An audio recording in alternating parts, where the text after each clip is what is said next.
नमस्ते, मैं अमित हूँ। लल्लन टॉप के लिए यूपी चुनाव का जायज़ा लेने निकला हूँ रजत के साथ। मैं इस वक्त शामली ज़िले के कांधला सब्जी मंडी में हूँ।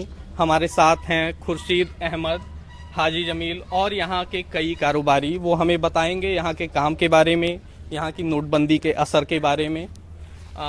यहाँ किन किन कौन कौन सी चीज़ें, सब्जियाँ वगैरह आती हैं।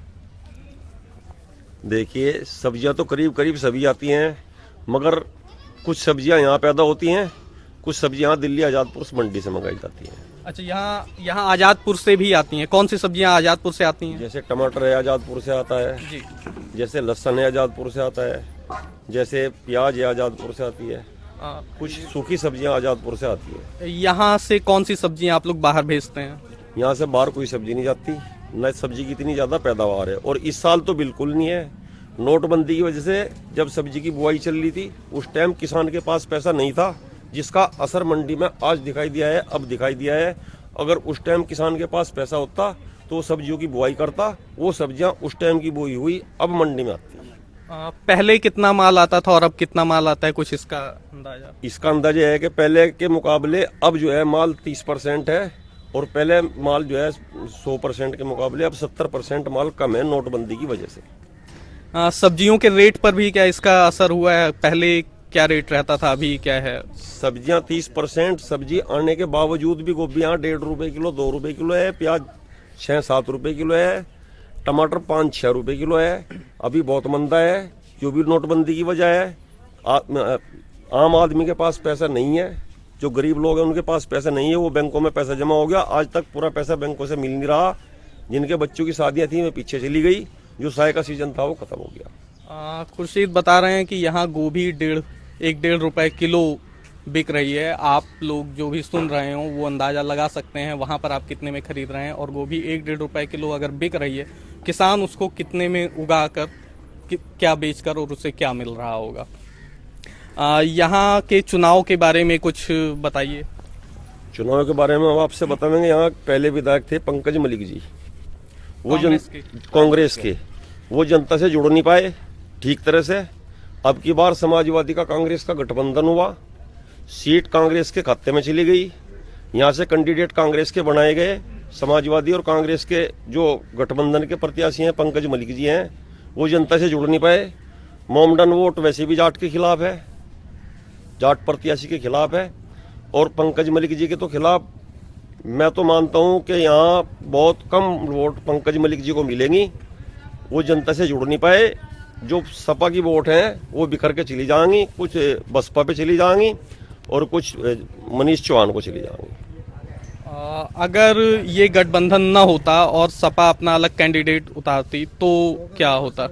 100 के 100% समाजवादी का यहाँ कैंडिडेट जीतता, या पंकज मलिक के अलावा किसी और को उतार देते गठबंधन में भी, वो भी जीत जाता। भले ही नया होता वो, मगर इसको लोगों ने जांचा परखा, उस पर खरा नहीं उतरा पंकज मलिक जी, इसलिए लोग इससे खिलाफ हैं। सपा कांग्रेस के उम्मीदवार से लोग नाराज दिख रहे हैं। इनका कहना है कि अगर ये गठबंधन न होता, सपा ने किसी और को उतारा होता या पंकज मलिक की जगह कोई और होता तो वो जीत सकता था।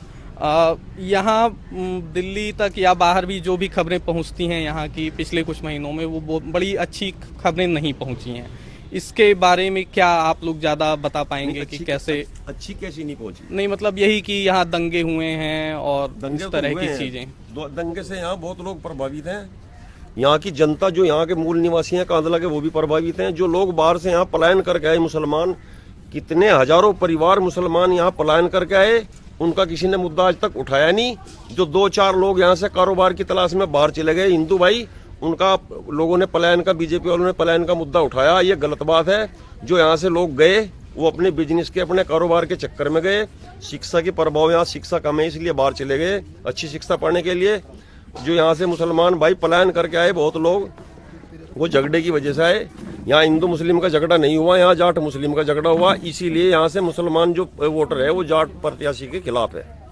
हिंदू मुस्लिम का झगड़ा नहीं बल्कि जाट और मुस्लिम का झगड़ा बता रहे हैं। अगर यहाँ से अभी फिलहाल चुनाव में कौन ज़्यादा मजबूत लग रहा है? यहाँ चुनाव में फिलहाल तो मुनीस ही लग रहा है मजबूत। मुनीष चौहान। मुनीष चौहान ये आजाद से है यो। अच्छा, निर्दलीय प्रत्याशी हैं मुनीश चौहान। अच्छा, फिलहाल तो ये लग रहा है मुसलमानों में ज्यादातर वोट ये लेगा, ये पोजीशन है। अच्छा। आपको क्या लगता है यहाँ पर किन चीजों पर वोट दिया जाता है? क्या सोच के आपने पिछली बार वोट दिया होगा या इस बार क्या सोच के वोट देंगे? फर्स्ट टाइम है, पहले दफे वोट दूंगा अब की बार। पहली बार वोट देंगे, तब तो आपका और ज्यादा इंटरेस्टिंग मामला है। क्या इस बार क्या सोच के वोट देंगे, किस बेस पे? बस ये सबसे बड़ा मुद्दा होता है ये क्या कुछ मतलब यहाँ से एक तो कॉलेज नहीं है, कॉलेज बन जाना चाहिए स्टूडेंट के लिए। कॉलेज यहाँ से अच्छा कॉलेज बॉयज के लिए है ही नहीं, मतलब किसी को कुछ भी पढ़ना है 12th तक, सिर्फ यहाँ पर 12th तक सीमित है, मतलब बॉयज का यहाँ पर कॉलेज है ही नहीं। 12th के बाद में अगर कुछ भी करना हो तो बाहर जाना पड़ेगा, यहाँ पर कुछ नहीं है। आप कितने तक पढ़े हैं? मैंने 12th किया, एयरफोर्स की तैयारी कर रहा हूँ। किस चीज की? एयरफोर्स की। एयरफोर्स की तैयारी कर रहे हैं? जी, वो कोचिंग भी नहीं है, वो भी सेल्फ स्टडी करनी पड़ रही है। अच्छा, काम करते हुए तैयारी कर रहे हैं? हाँ, काम करते हुए तैयारी कर रहा हूँ। क्या काम करते हैं? यही दुकान है हमारी मंडी में। अच्छा, तैयारी कैसे करते हैं? और यहाँ मतलब सेल्फ स्टडी बुक मंगाई हुई है, वो सेल्फ स्टडी करता हूँ। वाह। बाकी आप क्या सोचकर इस बार वोट देंगे, किसको, मतलब किस मुद्दे पे? हमारा तो मुद्दा जी यही है, खामोश रहे कोई नहीं कि यहाँ कोई बच्चों के लिए पढ़ने के लिए अच्छा स्टडी हो। हाँ। हम लोग जो बाहर पढ़ने के लिए जाते हैं, हाँ। हमें बाहर ना जाना पड़े, हम अपना काम भी यहीं करें और पढ़े भी। हम तो ये चाहते हैं कि यहाँ कोई एक कॉलेज तो ऐसा होना चाहिए हमारा, जो बच्चे बाहर ना जाएं और यहीं पढ़ें और अपना काम भी यहीं करें। कॉलेज मतलब आगे की पढ़ाई के आगे लिए आगे या पढ़ाई के लिए। यहाँ 12th के बाद कोई है ही नहीं, बीकॉम के लिए भी बाहर जाना पड़ता है, बीए के लिए भी बाहर जाना पड़ता है, एमए के लिए भी बाहर जाना पड़ता है। और हम यहाँ सब मजदूरी आदमी है, कोई इतने बड़े अमीर लोग तो हम है नहीं जो यहाँ काम करें और बाहर पढ़ें। तो हम तो ये चाहते हैं कि जो भी कोई अच्छा प्रत्याशी आए हमारी इस विशेष चीज का ध्यान रखें। 12वीं तक के 12वीं के बाद कोई स्कूल नहीं कोई वो है, नहीं है। 12th तक हैं अच्छे? 12th तक स्कूल है। 12th तक वो भी हमारे 2 कॉलेज हैं, ये नेशनल कॉलेज और हिंदू कॉलेज। अच्छा। यहाँ ये बस 2 ही कॉलेज, उसके बाद कोई कॉलेज नहीं है यहाँ पे। अच्छा, और यहाँ बिजली सड़क इन सब का कैसे? बिजली फिलहाल बिजली अब ठीक है, फिलहाल ठीक हाँ, है। साल 2 साल से, वरना पहले तो बिजली रात को आती थी, सोने के बाद चली जाती थी, उठने से पहले अच्छा। पता ही नहीं था कि लाइट आती थी कि नहीं। अखिलेश यादव के काम से खुश हैं? बिल्कुल खुश हैं, हम तो चाहते हैं आने वाले सीएम भी अखिलेश ही हो। अच्छा, लेकिन उनके कैंडिडेट से नहीं खुश हैं अखिलेश के? कैंडिडेट खुश हैं। सपा से शायद कोई और भी होता तो हम तय दिल से उसके साथ रहते।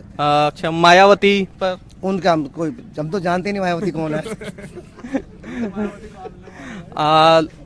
लोग अखिलेश के काम से खुश हैं और रालोद से नाराज हैं, चूंकि जो दंगे हुए हैं उसकी वजह से। बाकी क्या होगा वो चुनाव में अंत में नतीजों में पता चलेगा।